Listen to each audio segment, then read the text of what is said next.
अस्सलाम वालेकुम। आज हम सिपारा नंबर 11 शुरू कर रहे हैं, या तज़ेरून। इसमें अभी सूरह तौबा ही जारी है और आज इंशाल्लाह ताला ये मुकम्मल हो जाएगी। शुरू करते हैं। ये लोग आपसे उज्र करेंगे, जब आप उनके पास वापस जाएंगे तो आप ये कहें कि उज्र मत करो, हम हरगिज तुम्हारी बात ना मानेंगे। अल्लाह ने हमको तुम्हारी सब खबरें दे दी हैं और अभी अल्लाह और उसके रसूल तुम्हारे अमाल को और देखेंगे। फिर तुम गायब हाजिर किए जाने वाले अल्लाह की तरफ लौटाए जाओगे तो वो तुमको बता देगा जो अमल तुम करते थे। वो अब तुम्हारे सामने अल्लाह की कस्में खाएंगे जब तुम उनके पास लौट कर जाओगे ताकि तुम उनसे दरगुजर कर दो। तुम उनकी तरफ अल्तफात ना करना, ये नापाक है और उनका ठिकाना दोजख है। ये उनके कामों का बदला है जो ये करते रहे थे। अस्तगफिरुल्लाह। ये तुमसे कस्में खाएंगे कि ताकि तुम उनसे खुश हो जाओ, लेकिन अगर तुम उनसे खुश हो जाओगे तो अल्लाह तो ऐसे नाफरमानों से खुश नहीं होता। देहाती लोग सख्त काफिर और सख्त मुनाफिक हैं और इस लायक हैं कि जो अहकाम शरीयत अल्लाह ने अपने रसूल पर नाजिल किए हैं वो इनसे वाकिफ ना हो, और अल्लाह खूब जानने वाला और बड़ी हिकमतों वाला है। और बाज देहाती जो खर्च करते हैं वो उसको तावान ख्याल करते हैं और तुम्हारे हक में मुसीबतों के मुंतजिर हैं। उन्हीं पर बड़ी मुसीबत पड़ने वाली है और अल्लाह तो खूब सुनने वाला है और खूब जानने वाला है। और बाज देहाती वो हैं जो अल्लाह पर और रोज़े आखिरत पर ईमान रखते हैं और वो जो खर्च करते हैं उसको अल्लाह की कुर्बत और रसूल की दुआ का जरिया ख्याल करते हैं। देखो, वो बिलाशुबा उनके लिए मौजिब कुर्बत है। अनकरीब अल्लाह अल्लाह उनको अपनी रहमत में दाखिल कर लेगा। बिलाशुबा अल्लाह बड़ा बख्शने वाला और बड़ा ही रहम वाला है। और सबसे पहले ईमान लाने वाले महाजिर और अंसार और वो जिन्होंने उनकी पैरवी की अखलास के साथ, उन सब मोमिनीन से अल्लाह खुश हुआ और वो अल्लाह से खुश हुए। और अल्लाह ने उनके लिए बागात तैयार किए हैं जिनके नीचे नहरें बह रही हैं, जिनमें वो हमेशा हमेशा रहेंगे। ये बड़ी जबरदस्त कामयाबी है। सुभान अल्लाह। और चंद देहाती तुम्हारे गिरदोपेश वाले और कुछ मदीने वाले कट्टर मुनाफिक हैं, आप उनको नहीं जानते, उनको हम जानते हैं। हम उनको बहुत जल्द दोहरी सजा देंगे, फिर आखिरत में वो बड़े अजाब की तरफ भेजे जाएंगे। अस्तगफिरुल्लाह। और चंद और हैं जिन्होंने अपने गुनाहों का इकरार कर लिया है, उन्होंने अच्छे और बुरे कामों को मिला दिया था। करीब ही है कि अल्लाह उन पर तवज्जो फरमाए। बिलाशुबा अल्लाह बड़ा बख्शने वाला और बड़ा ही रहम वाला है। आप उनके माल में से ज़कात कबूल करें, उसके जरिए से आप उनको पाक साफ करेंगे और उनके हक में दुआए खैर भी करें कि आपकी दुआ उनके लिए मौजब सुख और चैन है। और अल्लाह तो सुनने वाला और खूब जानने वाला है। क्या वो नहीं जानते हैं कि अल्लाह ही अपने बंदों की तौबा कबूल करता है और वही खैरात कबूल करता है।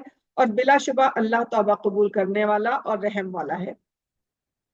और आप कह दीजिए कि अमल किए जाओ, अल्लाह और रसूल और मोमिनीन सब ही तुम्हारे अमाल देख लेंगे और तुम गायब और जाहिर के जानने वाले अल्लाह की तरफ लौटाए जाओगे।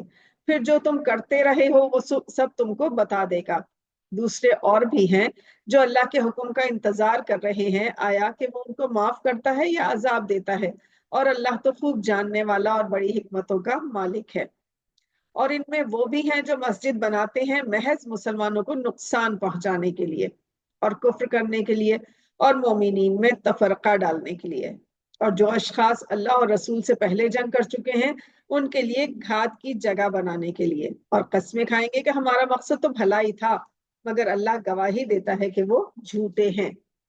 आप इस मस्जिद में कभी ना खड़े हो, अलबत्ता वो मस्जिद जिसकी बुनियाद अव्वल दिन से तकवे पर ही रखी गई हो, वो इस लायक है कि आप उसमें नमाज के लिए खड़े हो। इसमें ऐसे आदमी हैं जो पाकी को पसंद करते हैं और अल्लाह खूब पाक रहने वालों को पसंद करता है।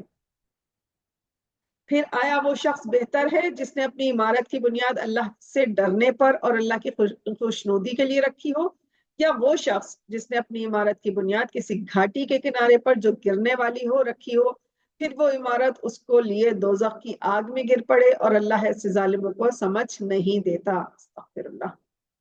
उनकी ये इमारत जो उन्होंने बनाई है हमेशा उनके दिलों में खटकती रहेगी, मगर हाँ, अगर उनके दिल ही फना हो जाए तो दूसरी बात है। और अल्लाह तो बड़ा जानने वाला और बड़ी हिकमतों वाला है।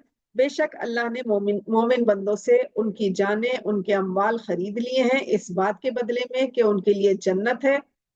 وہ لوگ اللہ کی راہ میں لڑتے ہیں تو مارتے ہیں اور مارے جاتے ہیں، اس پر وعدہ سچا ہے۔ توریت، انجیل اور قرآن، اور اللہ سے زیادہ اپنے وعدے کو پورا کرنے والا اور کون ہو سکتا ہے؟ تو جو سودا تم نے اس سے کیا ہے اس پر خوش رہو، اور یہی بڑی کامیابی ہے۔ وہ توبہ کرنے والے، بندگی کرنے والے، تعریف کرنے والے، سفر کرنے والے، رکوع کرنے والے، بھلائی کا حکم دینے والے اور برائی سے روکنے والے، اور اللہ کی حدود کی حفاظت کرنے والے ہیں، اور ایسے مومنین کو بہشت کی خوشخبری سنا دو۔ نبی اور ایمان والوں کی یہ شان نہیں ہے کہ وہ مشرکین کے لیے بخشش کی دعا کریں، گو کہ وہ رشتہ دار ہی ہوں، جبکہ ان کو معلوم ہو جائے کہ یہ لوگ دوزخی ہیں۔ اور ابراہیم کا اپنے باپ کے لیے بخشش کی دعا مانگنا وہ محض وعدے کا پورا کرنا تھا جو وہ اس سے کر چکے تھے، لیکن جب ان کو معلوم ہو گیا کہ وہ اللہ کا دشمن ہے تو وہ اس سے بیزار ہو گئے۔ یقیناً ابراہیم نرم دل اور بردبار تھے، اور اللہ ہدایت دینے کے بعد کسی قوم کو گمراہ نہیں کرتا جب تک کہ وہ ان کو وہ چیز نہ بتا دیں جس سے وہ پرہیز کریں۔ یقیناً اللہ تو ہر چیز کو جاننے والا ہے۔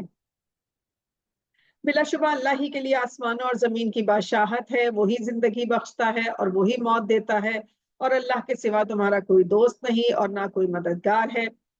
اللہ ہی نے اپنے نبی پر اور مہاجرین اور انصار پر جنہوں نے مشکل گھڑی میں اپنے رسول کی تابعداری کی توجہ فرمائی، بعد اس کے بعضوں کے دل جلد پھر جانے کو تھے، پھر اللہ نے ان پر توجہ فرمائی۔ یقیناً اللہ ان پر شفقت والا اور رحم والا ہے۔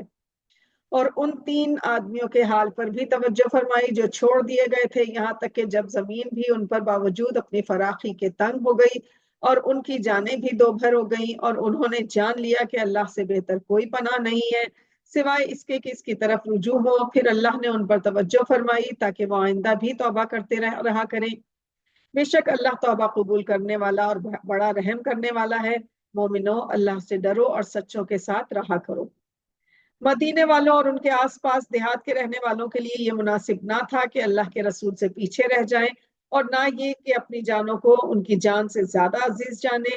یہ اس لیے ہے کہ اللہ کی راہ میں جو تکلیف پہنچتی ہے، پیاس کی یا محنت اور بھوک کی، یا وہ ایسی جگہ چلے جاتے ہیں کہ کافروں کو غصہ آ جائے، یا دشمنوں سے کوئی چیز لیتے ہیں تو ہر بات پر ان کے لیے عمل نیک لکھا جاتا ہے۔ بلا شبہ اللہ نیکوکاروں کا کوئی اجر ضائع نہیں کرتا۔ اور نیز یہ کہ جو انہوں نے خرچ کیا، چھوٹا یا بڑا، اور جو میدان انہوں نے طے کیے، یہ سب بھی ان کے نام نیکیوں میں لکھا گیا تاکہ اللہ ان کو ان کے کاموں کا اچھا بدلہ دے۔ اور مسلمانوں کو یہ بھی نہیں چاہیے کہ سب کے سب ہی جہاد کے لیے نکل کھڑے ہوں۔ ایسا کیوں نہ کریں کہ ہر بڑی جماعت میں سے ایک چھوٹی جماعت جہاد میں جایا کرے تاکہ دوسرے آدمی دین کی سمجھ بوجھ کی باتیں حاصل کرتے رہیں اور اپنی قوم کو ڈرائیں جب وہ ان کے پاس آئیں تاکہ وہ برے کاموں سے بچیں۔ مومنو، ان کفار سے لڑو جو تمہارے آس پاس رہتے ہیں، ان کو تمہارے اندر سختی پانا چاہیے، اور یقین جانو اللہ کی مدد پرہیزگاروں کے لیے ہے۔ اور جب کوئی صورت نازل ہوتی ہے تو بعض منافقین مسلمانوں سے بطور تمسخر کہتے ہیں کہ اس صورت نے تم میں سے کس کے ایمان میں ترقی دی؟ سو مومنو، جو لوگ ایماندار ہیں اس صورت نے ان کے ایمان میں ترقی دی ہے، اور وہ اس ترقی کے احساس سے خوش ہو رہے ہیں۔ اور جن کے دلوں میں نفاق کی بیماری ہے، اس صورت نے ان کی پہلی گندگی کے ساتھ نئی گندگی بڑھا دی اور وہ کفر ہی کی حالت میں مر گئے۔ استغفر اللہ۔ کیا ان کو دکھائی نہیں دیتا کہ وہ ہر سال کسی نہ کسی آفت میں مبتلا رہتے ہیں؟ ایک بار، 2 بار، پھر بھی اپنی حرکات سے باز نہیں آتے اور نہ وہ کوئی سمجھ رکھتے ہیں۔ استغفر اللہ۔ اور جب کوئی صورت نازل ہوتی ہے تو ایک دوسرے کی طرف نظر کرنے لگتے ہیں کہ تم کو کوئی مسلمان دیکھ تو نہیں رہا، پھر چل دیتے ہیں۔ اللہ نے ان کا دل پھیر دیا ہے اس وجہ سے کہ وہ سمجھتے نہیں۔ تم ہی میں سے تمہارے پاس ایک رسول پہنچے ہیں جن کو تمہاری تکلیف بڑی گراں گزرتی ہے، جو تمہارے نفع اور بھلائی کی بڑی خواہش رکھتے ہیں اور مومنین پر بڑی شفقت اور مہربانی رکھتے ہیں۔ پھر اگر یہ لوگ پھر جائیں اور نہ مانیں تو کہہ دو کہ مجھے اللہ ہی کافی ہے، اس کے سوا کوئی دوسرا معبود نہیں، میں نے اس پر بھروسہ کر لیا اور وہی عرش عظیم کا مالک ہے۔ صدق اللہ العظیم۔ جزاک اللہ۔ الحمدللہ، آج ہماری سورہ توبہ بھی مکمل ہوئی، اور اب اگلے سیشن میں انشاءاللہ سورہ یونس شروع کریں گے۔ اللہ تعالی ہمیں صحیح قرآن پڑھنے اور سمجھنے کی توفیق عطا فرمائے۔ آمین یا رب العالمین۔